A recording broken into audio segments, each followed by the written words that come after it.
Hi, this is Munson with Munson Music, and we're going to talk about how you can play a song called Yeah by Mahone.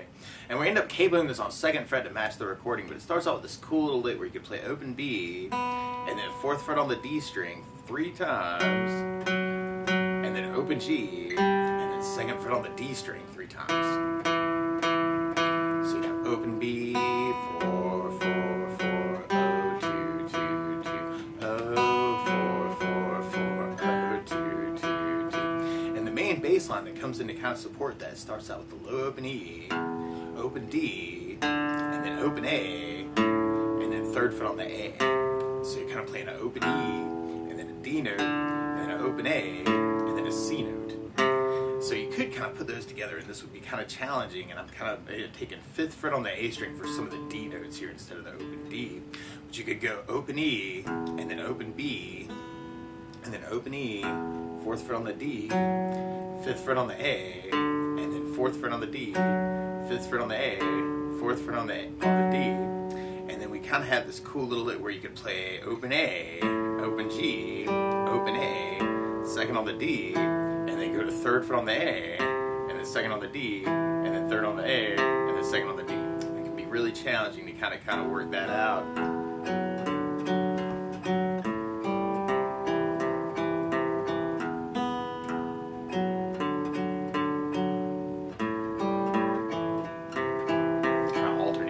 Working that hybrid picking, but you may want to even kind of try that just finger style, and that may work a little bit better actually for you.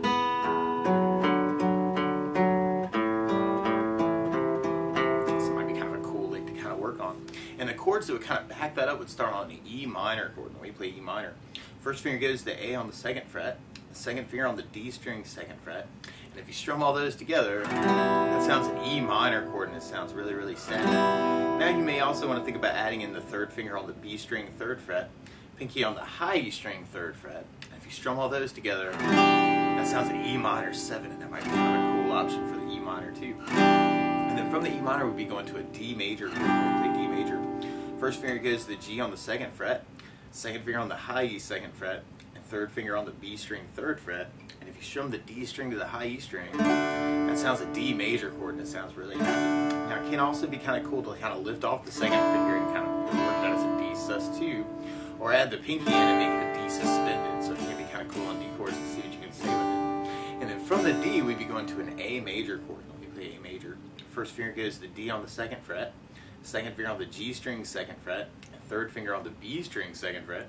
And if you strum all those together, that sounds an A major chord, and it sounds really, really happy. Now you may also want to think about lifting off the 2nd finger and making that an A7 chord, which would be a cool option.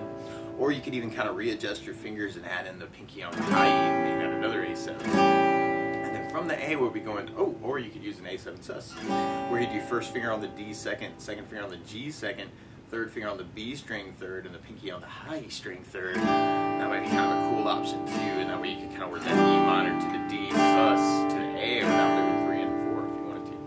And then we'd be going to a C major chord when we play C major.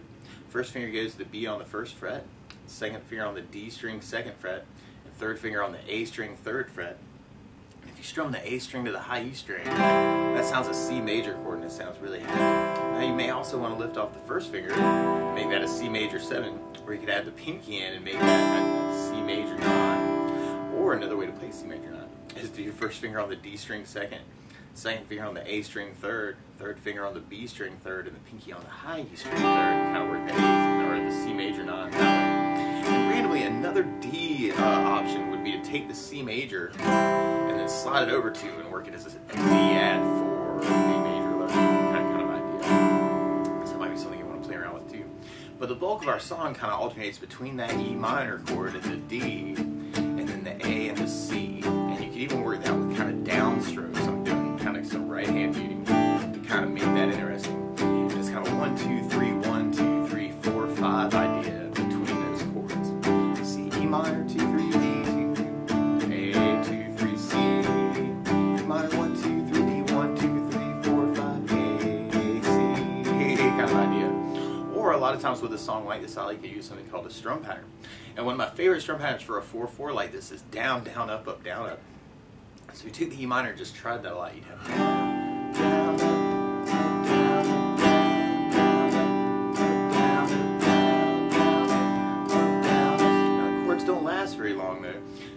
or just a down up on each chord and have E minor, down up, D, down up, A, down up, C, down up, E minor, down up, down up, C, down up. Or another option is to half that strum pattern, and you could do the E minor with a down, go to the D for the up, down, up, and then go to the A for a down, and then C with the up, down, up.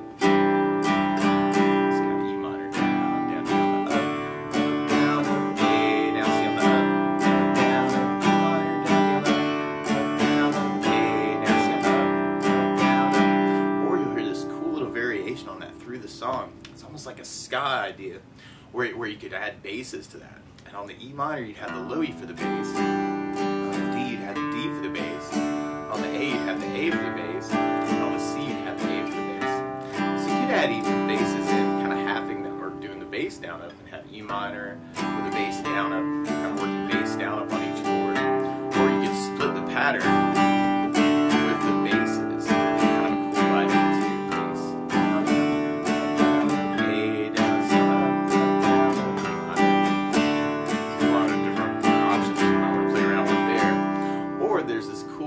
Rhythm where you can do kind of a bass up idea, and I'm kind of doing a little bit of kill it, kind of bass up, kill it up, kill it up, kill it up kind of idea.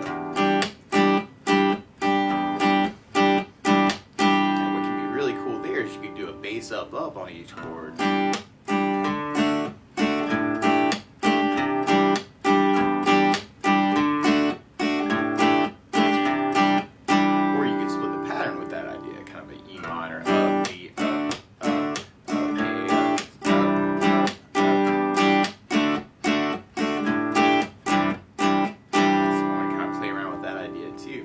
Now the weird part is to play along with Austin Mahone, instead of starting on an E minor chord, you're starting on an F sharp minor chord.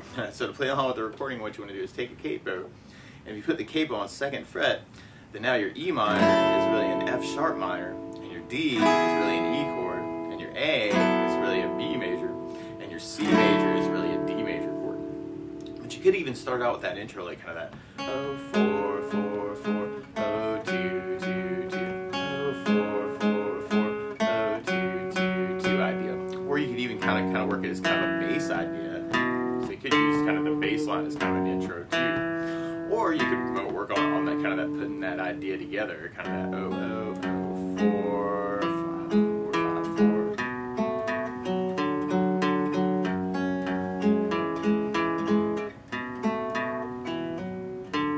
Or you can mix that up a little bit too. So I'm going to play around with those.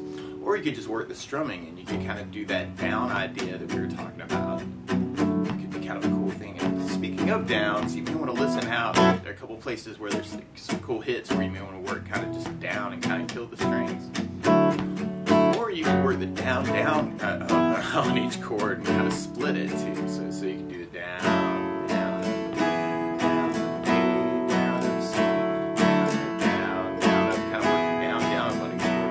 You could have basses that have a bass down, a B, A, down, a C, E minor, A, C. Or you can split the pattern. Be a little bit cool too. My bass down, up. Or you could add basses to that.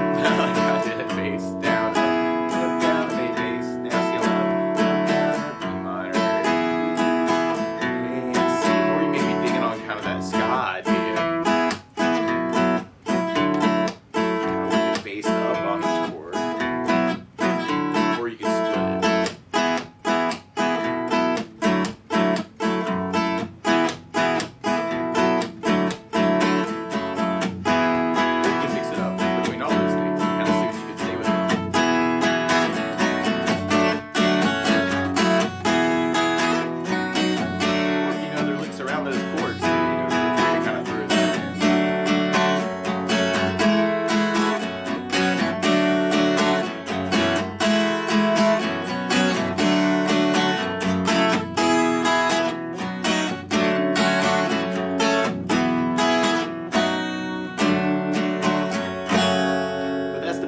How you could strum through, yeah, by Austin Mahone featuring Pitbull. So good luck.